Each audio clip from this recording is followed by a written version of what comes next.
Hello mga kapuso! This is Cheska Fausto of Hating Kapatid and I will be playing the role of Thalia Dizon.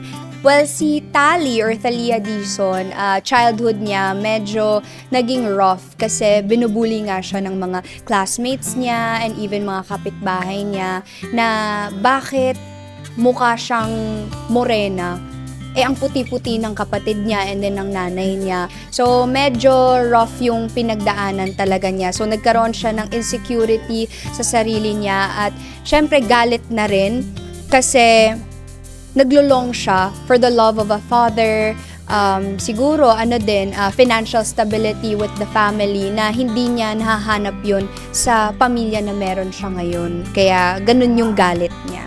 Ayun na nga mga kapuso, kaya wag niyo pong palalampasin na panoorin ang Hating Kapatid po, soon na yan on GMA.